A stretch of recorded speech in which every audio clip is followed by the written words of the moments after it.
Hello दोस्तों। Current का एक टॉपिक इस समय सबसे ज्यादा लाइट में है और वो है भारत के वाइस प्रेसिडेंट ने सुप्रीम कोर्ट की आलोचना की है और आलोचना करते समय ये कहा है क्या कि सुप्रीम कोर्ट को सुपर संसद बनने की कोशिश नहीं करनी चाहिए। ये किसने कहा है? यानी कि हमारे जो वाइस प्रेसिडेंट है उपराष्ट्रपति जी जगदीप धनखड़ जी ने कहा है। इस वजह से ये करंट का टॉपिक और आर्टिकल 142 चर्चा में आ जाता है। इस वजह से आर्टिकल 142 चर्चा में आ गया है। अब चलते हैं, हम इस टॉपिक पर बात करेंगे और आर्टिकल 142 को 142 को एक्सप्लेन करते हैं आखिर ये मुद्दा क्यों है, क्योंकि एग्जाम में 142 आर्टिकल्स आपके लिए बहुत ज्यादा इंपोर्टेंट होता है। इस पर बेसिक जानकारी थोड़ी रखते हैं।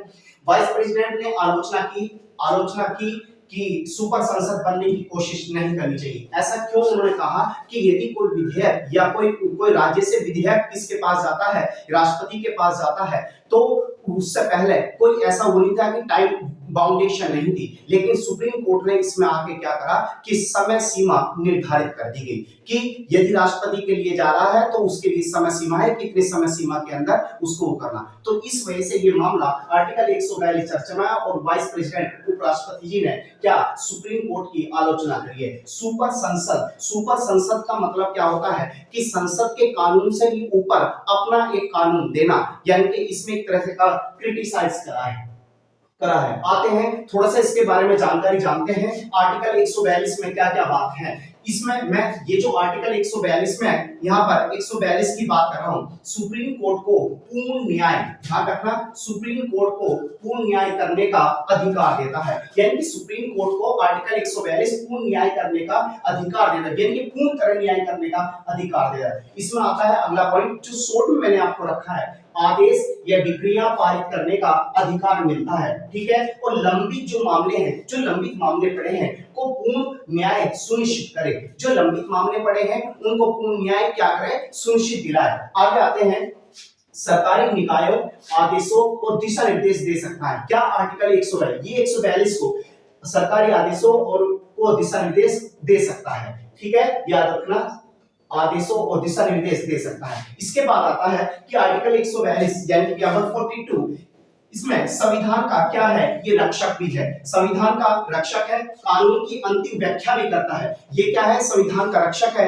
और संविधान की अंतिम व्याख्या भी करता है। आर्टिकल इसमें ही बताई गई है मौलिक अधिकारों की रक्षा, यानी कि जो हमारे फंडामेंटल राइट्स हैं उनकी रक्षा करने के लिए सीधे हस्तक्षेप कर सकता है। ध्यान रखना, फंडामेंटल राइट्स के लिए जो आपके मौलिक अधिकार हैं उनके लिए सीधे हस्तक्षेप कर सकता है, यानी कि उसकी अनुमति उसके पास है। तो इसलिए ये फंडामेंटल राइट्स के लिए एक्सप्लेन करा। 142 इसलिए चर्चा में आया है। तो इसमें कई सारी चीजें आती हैं कि हमारी जो लेजिस्लेटिव है, एग्जीक्यूटिव है और न्यायपालिका, ये जो एक दूसरे, हर एक का अपना अपना काम है। एक का काम है कानून बनाना, उस पर इंप्लीमेंट करना और उसको पूर्णतः उस पर व्याख्या करना, एक्सप्लेन देना कि क्या चीज है, वो जुडिशरी का काम है। तो ऐसे कई सारे मामले सामने आए हैं जिनमें जो जुडिशरी ने अपने, हमारे सुप्रीम कोर्ट ने कई सारे निर्णय दिए हैं। इससे पहले कि कुछ मामले मैं बता देता हूँ इनका उपयोग कहां पर हुआ है। ऐसा उपयोग पहले कहां पर हुआ है, यानी कि 142 का भोपाल गैस त्रासदी में, भोपाल गैस त्रासदी में कंपनी के ऊपर, ध्यान रखना, भोपाल गैस त्रासदी में कंपनी के ऊपर, जो कंपनी थी, 470 मिलियन डॉलर का क्या लगा दिया था, भुगतान लगा दिया था। किसने, सुप्रीम कोर्ट ने।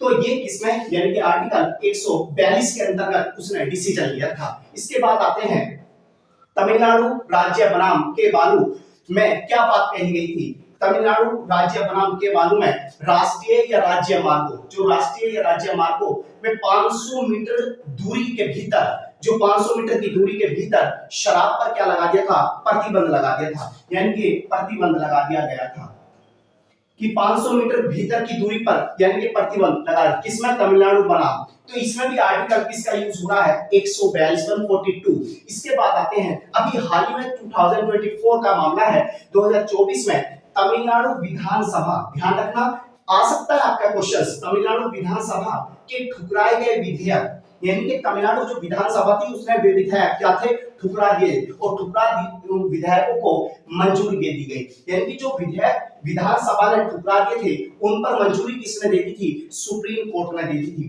तो यहाँ पर भी आर्टिकल 142 का यूज कर यानी कि सुप्रीम कोर्ट करती है, और इस वजह से ये मामला सबसे ज्यादा चर्चा में और करंट में आ गया है। इसलिए आप थोड़ा सा याद रखें, भोपाल गैस त्रासदी, थोड़ा सा मैंने बैक में भी आपको बता दिया कहां कहां पर, और उसके बाद तमिलनाडु, उसके बाद विधानसभा के बारे में जो ठुकराए विधेयक।